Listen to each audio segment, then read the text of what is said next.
सोचिए दोस्तों, एक ऐसी मिलिट्री फोर्स जो सिर्फ एक देश की फौज नहीं बल्कि पूरे मिडिल ईस्ट की पॉलिटिक्स को इन्फ्लुएंस करती हो।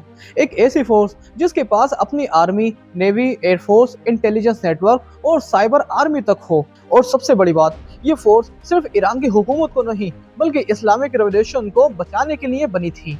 इस ऑर्गेनाइजेशन का नाम है इस्लामिक रेवोल्यूशन गार्ड कोर यानी IRGC।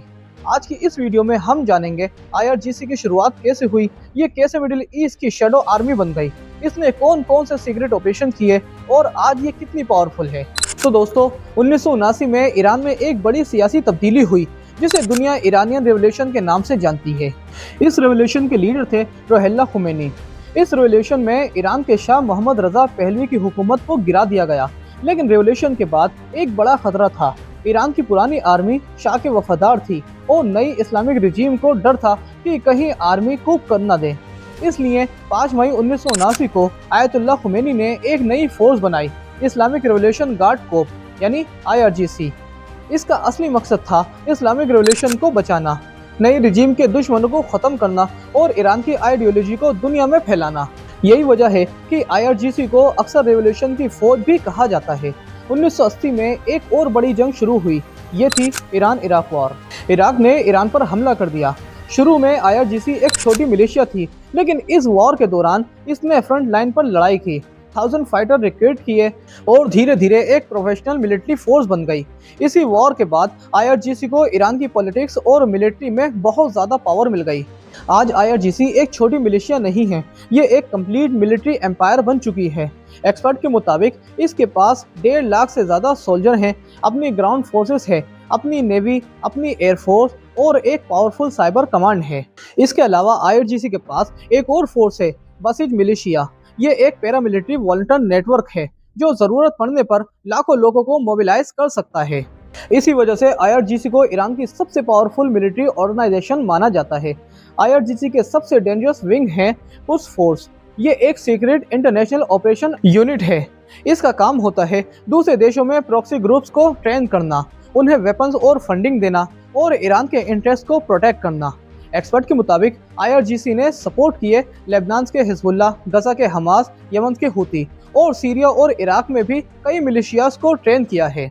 इसी वजह से IRGC को अक्सर मिडिल ईस्ट की शैडो आर्मी भी कहा जाता है। ईरान की Islamic revolution guard core IRGC सिर्फ डिफेंसिव फोर्स नहीं है।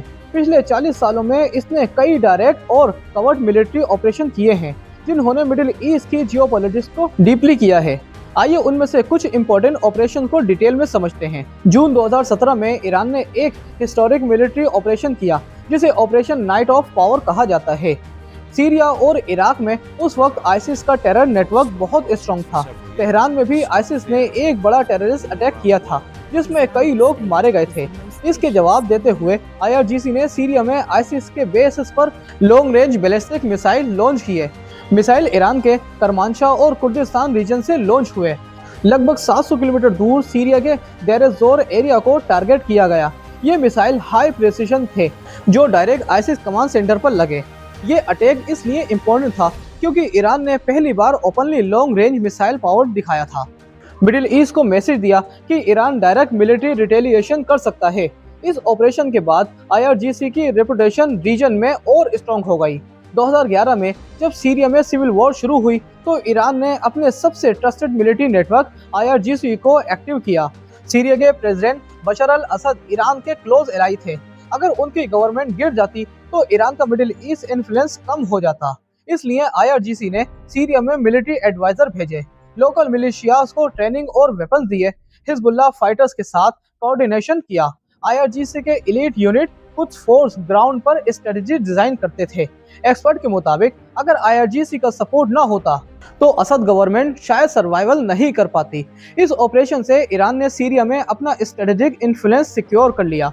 2014 में जब आईसिस ने इराक के कई बड़े सिटीज कैप्चर कर लिए जैसे मोसूल, तो इराक की आर्मी कोलैप्स होने लगी। इस वक्त IRGC ने तुरंत इंटरवेंशन किया।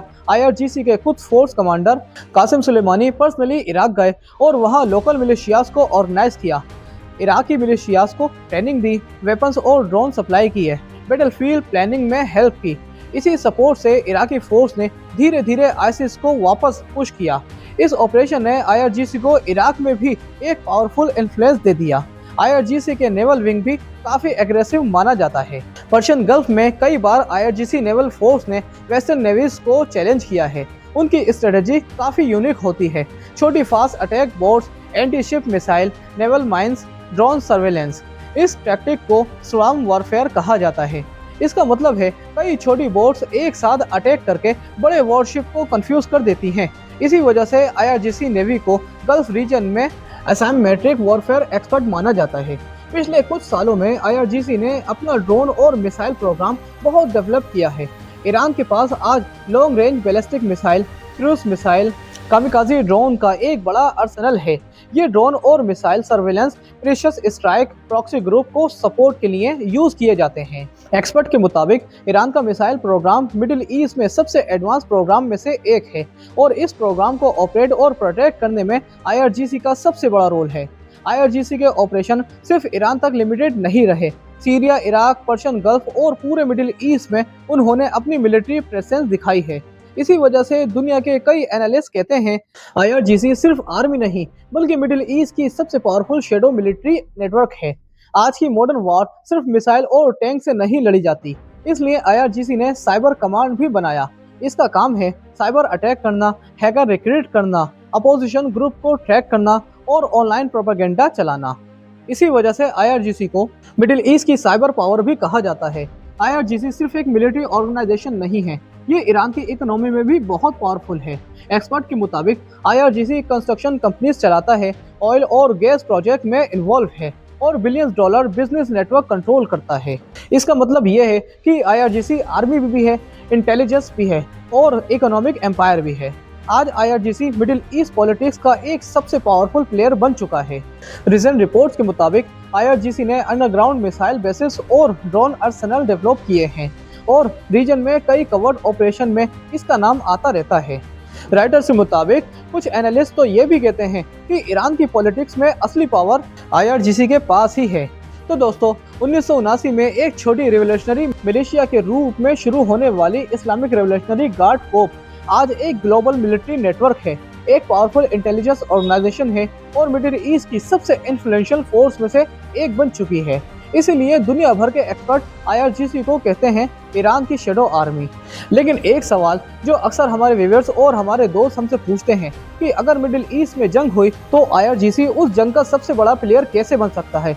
तो उसके जवाब में मैं उनसे यही कहना चाहूँगा दोस्तों कि मौजूदा वक्त में जो आईआरजीसी ही ईरान की सबसे बड़ी फोर्स है जो मिडिल ईस्ट में एक बहुत ही बड़ा गेम चेंजर कर रही है और अकेले ही इस रीजन में अमेरिका और इजराइल की फोर्स से लड़ रही है और उन्हें इस जंग में बहुत ही टफ टाइम दे रही है।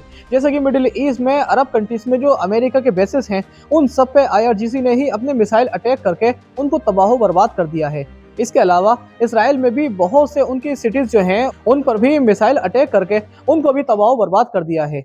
जैसा कि 2023 से 2024 के बीच में हमने देखा था कि गजा में इसराइल ने जो एयर स्ट्राइक करके वहां की तमाम बिल्डिंगों को एक बहुत ही बदसूरत और खंडर में तब्दील कर दिया था। ठीक वैसा ही नज़ारा आज इसराइल के बड़ी बड़ी सिटीज में देखने को मिल रहा है। जैसे गजा के हालात थे वैसे आज इसराइल के हालात हैं। दोस्तों, ये कहानी यहाँ मुकम्मल होती है। अगर आप आईआरजीसी के बारे में और भी बहुत कुछ जानते हैं तो नीचे कमेंट बॉक्स में अपनी राय ज़रूर दीजिए, हम आपके कमेंट ज़रूर पढ़ते हैं। और मुझे दीजिए इजाज़त, मैं आपका दोस्त नवाज़ खान।